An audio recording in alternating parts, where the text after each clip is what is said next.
अस्सलाम वालेकुम वरहमतुल्लाहि वबरकातुहू। मैं मोहम्मद हसन और आज हम बात करने वाले हैं हमास का मतलब है हरकत अल-मक़वामा अल-इस्लामी और इसराइल की जंग के बारे में, और हम ये सादा अल्फाज में बयान करेंगे। शुरू करते हैं 7 अक्टूबर 2023 को, जब सुबह 6:30 पर हमास है वो इसराइल पर तकरीबन 5000 रॉकेट एक साथ फायर कर देता है।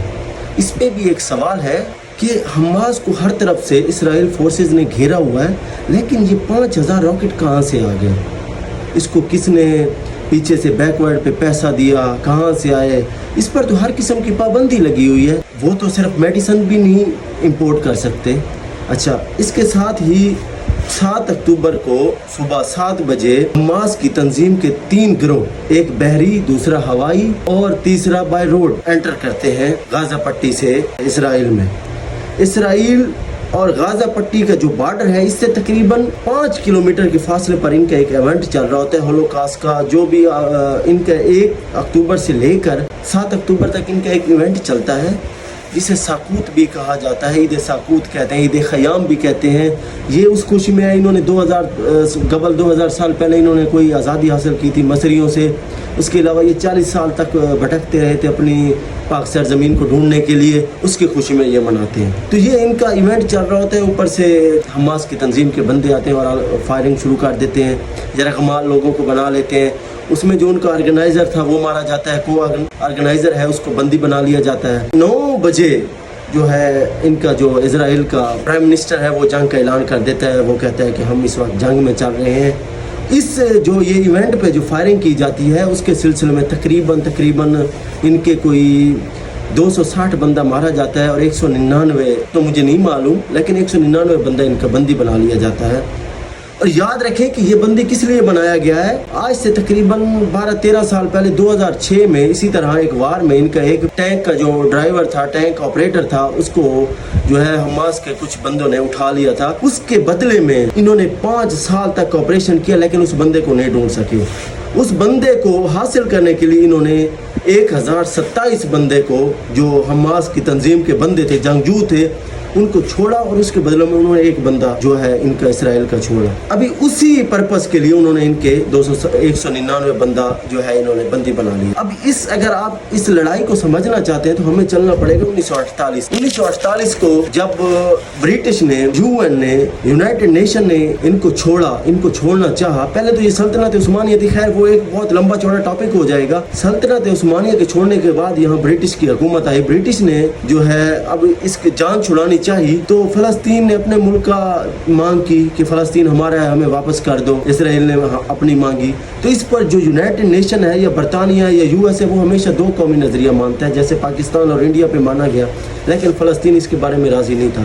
फ़लस्तीन चाहता था कि हमें अपनी एक जो पहले हमारी उस्मानिया के दौर में सल्तनत थी, हमें वो वापस कर दी जाए। लेकिन UN ने 2 ही मुल्कों पर, 2 कौमी नजरिए पर तवज्जो दी। इसमें 1948 को 15 मई 1948 को UN ने, यूनाइटेड नेशन ने इन 2 मुल्कों को आज़ाद कर दिया। 45% जो सरजमीन थी फ़लस्तीन, वो फ़लस्तीन को दे दी गई, जिसमें वेस्ट बैंक भी आता है, जिसमें गजा भी आता है, और 55% जो है वो दे दी गई इसराइल को। और जो मेन इनका जो हॉली, हमारा भी पूरे दुनिया का, ईसाइयों का, यहूदियों का और मुसलमानों का एक मुकद्दस मकाम है जेरूसलम, वो यूनाइटेड नेशन ने अपने पास। इस बंटवारे पर अरब राजी नहीं थे। उन्होंने दूसरे ही दिन जंग का ऐलान कर दिया और उन्होंने इसराइल पे हमला कर दिया। वो सोचते थे कि ये नहीं टिक पाएगा, लेकिन उन्होंने मुकाबला किया और अरब को हरा दिया। कुछ इलाके पर इन्होंने कब्जा कर लिया। जो वेस्ट बैंक है वो उर्दन के साथ मिलता है, उस पर उर्दन ने कब्जा कर लिया। मिस्र के साथ आता है गजा, उन्होंने गजा पर कब्जा कर लिया। पैलेस्टाइन वालों ने वापस लेने की दरख्वास्त की, तो उन्होंने कहा जब तक हालात सही नहीं हो सकते हम नहीं देंगे। इसकी आवाज़ को उठाने के लिए एक पार्टी बनाई गई फ़लस्तीन यानी फ़लस्तीन वालों की तरफ से, जिसको नाम दिया PLO यानी पैलेस्टाइन लिबरेशन अथॉरिटी। ये जो PLO बनी, ये मुख्तलिफ ग्रुप से मिलकर बनी, जिसमें सबसे बड़ा जो ग्रुप था वो फतेह था, जिसका फाउंडर था यासिर अराफात, जो कि पैलेस्टाइन रिफ्यूजी था جو کہ بعد میں اس نے باہر بیٹھ کر ایک تنظیم بنائی جس کا نام رکھا گیا فتح، اور یہ سب مل کر ایک تنظیم بنی جس کا نام PLO رکھا گیا۔ PLO اپنے حق کی آواز اٹھانے کے لیے جاری رہے۔ یہ جو بات تھی آزادی کی، بٹوارے کی، اور اس کے بعد جو قبضہ 1948 کے بعد جو قبضہ یروشلم کا تھا وہ اسرائیل کے پاس آ گیا تھا، یہ بات عربز کو نہیں ہضم ہو رہی تھی، تو انہوں نے 1967 میں پھر ایک حملہ کر دیا، جو کہ حملہ 5 جون 1967 سے شروع کیا اور یہ 5 دن تک جاری رہا۔ جارڈن کے پاس ویسٹ بینک چلا گیا تھا فلسطین کا، وہ بھی اسرائیل نے قبضہ کر لیا۔ جو غزہ پٹی چلی گئی تھی مصر کے پاس، وہ بھی اس نے قبضہ کر لیا، اور اس کے ساتھ ہی ساتھ سیریا ہے، اس کی گولن ہائٹس پہ بھی اسرائیل نے قبضہ کر لیا۔ اب وہ عرب کو یہ مسئلہ ہو رہا تھا کہ جب بھی ہم جنگ چھیڑتے ہیں اسرائیل ہارتا نہیں ہے بلکہ ہماری ہی زمین پر قبضہ کر لیتا ہے۔ اس چیز کو انہوں نے ختم کرنے کے لیے انہوں نے جو ہے اپنے ہاتھ ملا لیا اور وہ ٹھنڈے ہو گئے۔ 1987 سے پھر ایک دفعہ نئے سرے سے جنگ کا آغاز ہوتا ہے۔ جنگ تو پہلے بھی چلتی رہی، بندے مارے گئے، قتل غارت ہوتی رہی، لیکن 1987 میں ایک نئی جنگ کی شروعات ہوتی ہے جو 6 سال تک چلتی ہے۔ اب اس جنگ میں کئی مظاہرے کیے گئے، فلسطین کے بہت سے بندے مرے، اسرائیل کے بہت سے بندے جانیں چلی گئیں۔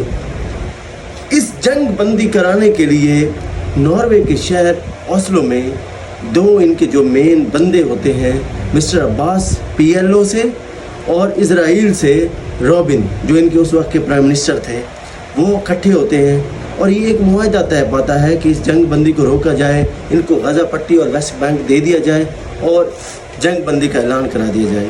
اس صلح نامے کے ذریعے ان کو نوبل پرائز بھی دیا جاتا ہے، لیکن یہ جب واپس آتے ہیں اور خبر فلسطین اور اسرائیل میں پھیلتی ہے تو دونوں قومیں اپنے اپنے سرداروں سے ناراض ہو جاتی ہیں، پرائم منسٹر سے مسٹر عباس سے ناراض ہو جاتی ہے اور دونوں کو مار دیا جاتا ہے۔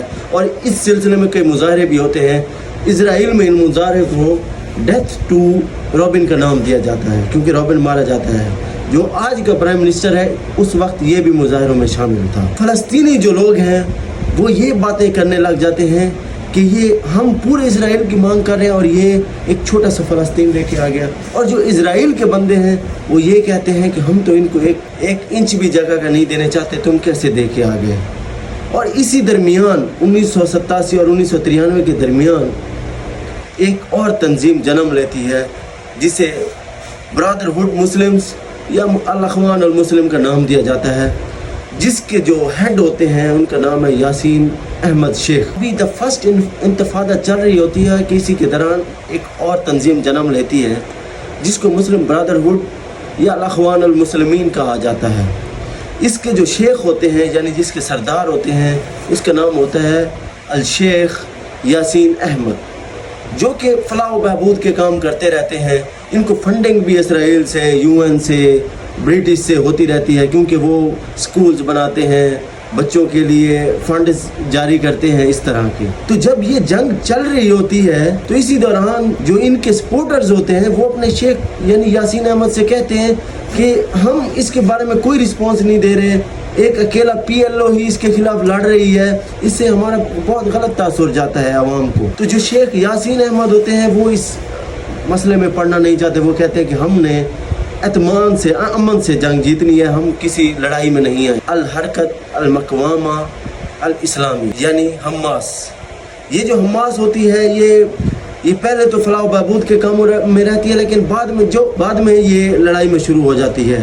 اب جو پہلے خود اسرائیل بولتا ہے کہ ہم نے اس کی فنڈنگ کی، لیکن ان کو کیا پتا تھا کہ حماس آگے جا کر ان کے خلاف کھڑی ہو۔ حماس جو تحریک بنتی ہے، جو ایک تنظیم ہوتی ہے، یہ اپنا پہلا اٹیک 1999 میں یعنی 1989 میں یہ اسرائیل کی آرمی پہ کرتے ہیں، جس میں 2 ان کے آرمی سولجرز مارے جاتے ہیں۔ تو بات شروع کرتے ہیں دوبارہ جو اوسلو ان کا اکارڈ ہوا تھا، اس میں کیا طے پاتا ہے؟ اس میں طے پایا جاتا ہے کہ 18% زمین ہوگی، جو لینڈ ہوگی، وہ ہم فلسطین کے حوالے کر دیں گے، 22% میں سب مل کر رہیں گے، اور باقی کا جو 60% ہے، 60% حصہ، وہ ہم اسرائیل کے حوالے کر دیں گے۔ بہت سے اچھے نتائج ہوئے جس میں امن ہو گیا، بہت سے مسئلے حل ہوئے۔ جو اکارڈ تھا، یہ جو معاہدہ طے پایا تھا، اس کو نہ فلسطین کی عوام نے مانا نہ اسرائیل کی عوام نے۔ جو بھی اس کے حق میں بات کرتا تھا وہ مارا جاتا تھا۔ پھر दूसरी एक जंग का ऐलान किया जाता है 2000 में ये जो जंग शुरू होती है 2005 तक ये चलती है और इसको नाम दिया जाता है द सेकंड इंतफादा। 28 सितंबर 2000 में opposition leader of Israel Jerusalem में घुस जाते हैं 1000 फौजियों को लेकर और वो बोलते हैं कि ये हमारा है, इस पे हमारा हक है, ये हमारी ज़मीन है, ये हमारे मुक़द्दस मकाम है। ये बात सुनते ही मुसलमानों के अंदर एक नई आग भड़क जाती है और फिर शुरू होता है सेकंड इंतफादा यानी दूसरी वार। और ये वार चलती है 2000 से 2005 तक और इस वार को ख़त्म किया जाता है 2005 में। और 2005 के बाद 2006 में नए इलेक्शंस होते हैं, इंटरनल इलेक्शंस PLO और हमास के दरमियान। जिसने भी फ़लस्तीन की बात की वो आगे आया, कभी PLO आगे आई, कभी हमास आगे आया। इस इलेक्शन के दौरान, इस इलेक्शन में UN इज़राइल ये चाहता है कि PLO आ गया है क्योंकि PLO इसराइल के ख़िलाफ़ नहीं लड़ती। जो यासिर अरफ़ात होता है वो हमेशा अमन की बात करता है, वो कभी ये बात नहीं करता कि हम लड़ा जाए। लेकिन हमास का जो लीडर होता है मोहम्मद ज़ैफ, बाद में ये लीडर आता है, इसके बारे में एक और नई लंबी चौड़ी वीडियो हो जाएगी। मोहम्मद ज़ैफ जो आज भी हिट लिस्ट में आता है, जो आज भी बहुत टेररिस्ट माना जाता है, लेकिन वो है नहीं, वो अपनी हक की बात करता है। वो हमेशा ये कहता है कि इसराइल हमारा है, हम लेकर रहेंगे। जब ये इंटरनल इलेक्शंस होते हैं, ये total nation, UN Nations, US और ये सब लोग चाहते हैं, इसराइल चाहता है कि PLO जो है वो हुकूमत में आए, लेकिन इसके कुछ उल्टी ही हो जाता है। जनवरी 2006 में इलेक्शंस का रिज़ल्ट निकलता है तो हमास बहुत ही भारी वोटों से इलेक्शन जीत जाती है। अब ये इसराइल की गले की हड्डी बन जाती है क्योंकि ना इसराइल को तस्लीम करने के लिए हमास रेडी होता है और ना इनसे जंग बंदी का ऐलान करता है। 2006 में इस्माइल हानिया जो है प्राइम मिनिस्टर बन जाते हैं फ़लस्तीन के। ये जो इस्माइल हानिया की सरकार थी ये ज़्यादा देर तक नहीं टिक सकी। 2007 में PLO और हमास के दरमियान जंग का ऐलान हो गया।